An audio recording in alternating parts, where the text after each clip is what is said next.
नमस्कार दोस्तों, residence evil series के दूसरे पार्ट में आपका स्वागत है। मूवी की शुरुआत में हमें एलिस का होलोग्राम टाइप वीडियो दिखाया जाता है। उस वीडियो में वो बताती है कि पिछले पार्ट में किस तरीके से अम्ब्रेला कॉर्पोरेशन की अंडरग्राउंड लैब द हाइव से बाहर आती है और वायरस को फैलने से रोक लिया है। लेकिन मूवी के आखिरी सीन में उनको कुछ साइंटिस्ट एक्सपेरिमेंट करने के लिए उन्हें पकड़ लेते हैं। जब एलिस उनके लैब से निकलती है तो वो देखती है कि वायरस पूरे शहर में फैल गया है और लोग इससे बहुत बुरी तरीके से इन्फेक्ट हो रहे हैं, यानी कि वायरस अब लैब से बाहर आ चुका है। देखते ही देखते पूरे शहर में अफरा तफरी मच जाती है। लोग इधर उधर भागने लगते हैं। सड़कों पर हड़कंप मचा हुआ है। अम्ब्रेला कॉर्पोरेशन तुरंत पूरे शहर को क्वारंटाइन जोन घोषित कर देती है। सैनिकों को शहर की सीमाओं पर भेजा जाता है ताकि कोई बाहर न जा सके। अम्ब्रेला कॉर्पोरेशन के सैनिक सड़कों पर तैनात हो जाते हैं। रैकून सिटी के सभी रास्तों को ब्लॉक कर दिया जाता है। सैकड़ों नागरिक बाहर निकलने की कोशिश करते हैं, लेकिन अम्ब्रेला कॉर्पोरेशन के गार्ड्स उन्हें रोक लेते हैं। जो भी जबरदस्ती करने की कोशिश करता है उसे गोली मार दी जाती है। अब शहर पूरी तरह से बंद हो चुका है। अंदर फंसे लोग खुद ही वायरस से जूझने को मजबूर हैं। यही हम फिल्म की नई हीरोइन से मिलते हैं, जिल वैलेंटाइन, जो रैकून सिटी पुलिस की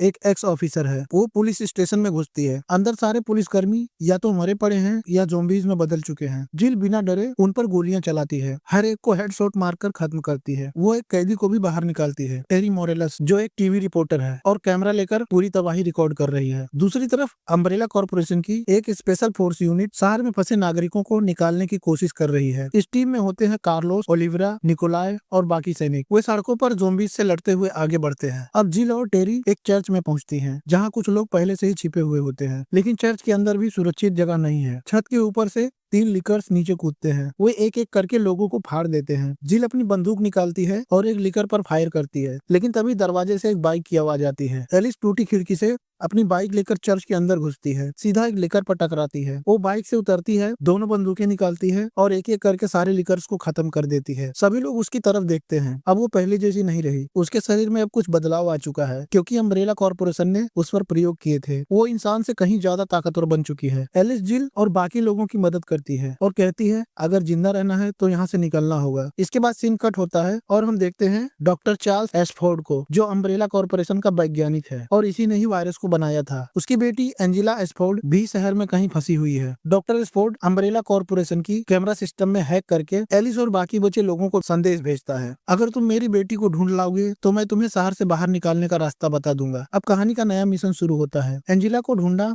और शहर से बाहर निकलना। एलिस, जिल, कार्लोस और टेरी और एक ड्राइवर एलजे अब एक टीम बनाते हैं। वे एक स्कूल की ओर निकलते हैं, क्योंकि एंजेला आखिरी बार वहीं देखी गई थी। रास्ते में अम्ब्रेला कॉर्पोरेशन के हेलीकॉप्टर उड़ते नजर आते हैं, जो शहर पर निगरानी रख रहे हैं। इस दौरान हम देखते हैं अम्ब्रेला कॉर्पोरेशन ने एक नया हथियार तैयार किया है, नेमेसिस, जो एलिस की तरह ही एक प्रयोग का नतीजा है, लेकिन अब पूरी तरह मॉन्स्टर बन चुका है। नेमेसिस को शहर में छोड़ा जाता है ताकि वो किसी भी सशस्त्र इंसान को खत्म कर दे। वो भारी मशीन गन लेकर निकलता है और जहाँ जाता है वहाँ तबाही मचा देता है। अब टीम स्कूल पहुँचती है, लेकिन दीवारों पर खून के निशान और टूटी बेंचें बताती हैं कि कुछ यहाँ भयानक हुआ है। जिल और टेरी अंदर जाँच करती है। एलजे पीछे से आवाजें सुनता है। एक एक करके कुछ ज़ॉम्बी बच्चे उन पर हमला करते हैं। इसी बीच एंजेला स्कूल की नीचे वाले रूम में छिपी होती है। उसके पास एक लैपटॉप है, जिससे वो बाहर मैसेज भेजने की कोशिश करती है। वो डर के मारे रोती है, लेकिन खुद को शांत रखती है। जिल उसे ढूंढ लेती है, लेकिन तभी दीवार तोड़कर कई ज़ॉम्बी अंदर घुस आते हैं। एलिस अपनी बंदूक निकालती है और एक एक करके सबको हेडशॉट मार के खत्म कर देती है। टीम एंजेला को बचा लेती है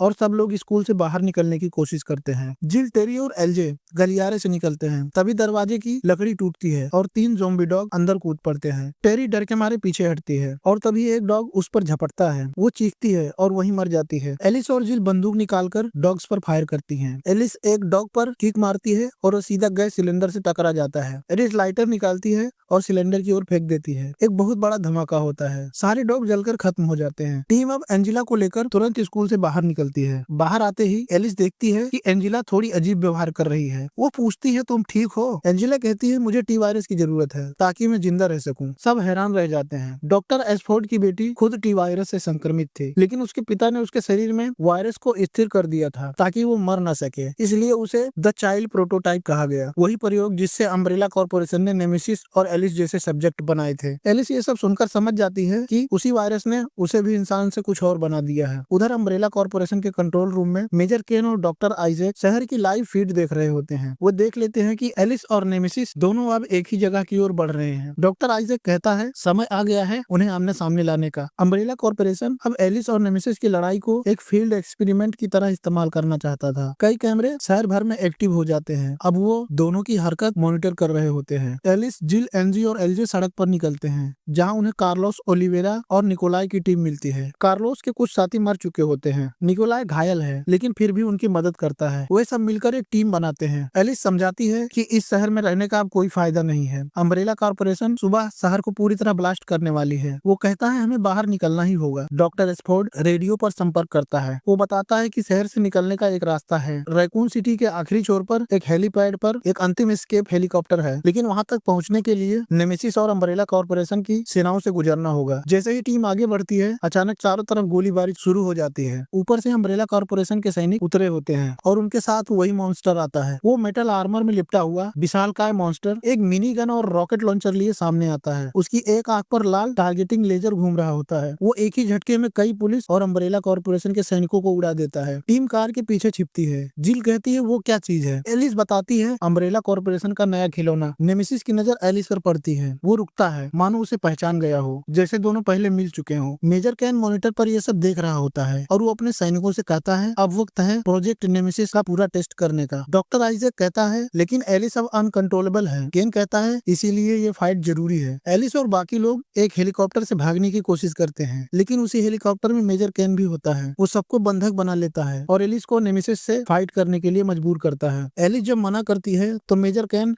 डॉक्टर एसफोर्ड को गोली मार देता है और कहता है कि तुमने फाइट नहीं की तो सबको मार दूंगा। वो कहता है कि तुम्हें उससे हैंड टू हैंड लड़ाई करनी होगी। टीम को चारों तरफ से घेर लिया जाता है। उन्हें मजबूर किया जाता है कि वो एलिस और नेमेसिस की फाइट देखें। एलिस बंदूकें नीचे रख देती है और आगे बढ़ती है। नेमेसिस भी तैयार हो जाता है। दोनों आमने सामने आते हैं। वो एक मुक्का मारता है, एलिस दीवार से टकरा जाती है, फिर उठकर एक जोरदार किक लगाती है। लड़ाई बेहद खतरनाक और सिनेमैटिक होती है। नेमेसिस अपनी सुपर स्ट्रेंथ से एलिस को बार बार गिराता है, लेकिन एलिस की फुर्ती उसे संभाल लेती है। लड़ाई के बीच एलिस को एहसास होता है कि नेमेसिस कोई और नहीं बल्कि मैट एडिसन है, वही लड़का जो पहले पार्ट में उसके साथ था, जिसे अम्ब्रेला कॉर्पोरेशन ने पकड़ लिया था। एलिस की आंखों में आंसू आ जाते हैं। वो कहती है मैट मैं तुम्हें जानती हूँ, तुम अब भी वही हो। नेमेसिस रुका है, उसका हथियार नीचे हो जाता है। एलिस अब और नहीं लड़ती। केन अपने सैनिकों को आदेश देता है फाइट खत्म करो और उन दोनों को भी खत्म कर दो, लेकिन नेमेसिस अचानक एलिस की रक्षा के लिए खड़ा हो जाता है। वो अपने ही सैनिकों पर हमला कर देता है। गोलियों और धमाकों के बीच नेमेसिस अम्ब्रेला कॉर्पोरेशन के कई सैनिकों को मार देता है। नेमेसिस पीछे मुड़ता है, एक हेलीकॉप्टर पर फायर करता है और हेलीकॉप्टर में विस्फोट हो जाता है। एलिस कैन को पकड़कर ज़ोंबी के सामने फेंक देती है। एलिस और बाकी टीम इस मौके पर वहां से भाग निकलती है। वो एंजिला को लेकर हेलीपैड की ओर निकलते हैं। उधर अम्ब्रेला कॉर्पोरेशन अब रैकून सिटी को पूरी तरह ब्लास्ट करने की तैयारी कर चुका था। एक न्यूक्लियर मिसाइल शहर की तरफ छोड़ी जाती है। उसी पल आसमान में न्यूक्लियर मिसाइल आकर टकराती है। पूरा शहर एक ही पल में रोशनी से भर जाता है। एक विशाल विस्फोट होता है। एलिस और बाकी सभी उसी हेलीकॉप्टर में कूद जाते हैं और पायलट जल्दी से उड़ान भर लेता है। वो पीछे देखते हैं, पूरा रैकून सिटी एक जलती हुई राख बन चुका है। एलिस जानती है नेमेसिस यानी मैट वहीं नीचे खत्म हो गया है, लेकिन उसने उन्हें बचा लिया। सब कुछ खत्म होने के बाद भी अम्ब्रेला कॉर्पोरेशन का खेल यहाँ नहीं रुकता। वो हेलीकॉप्टर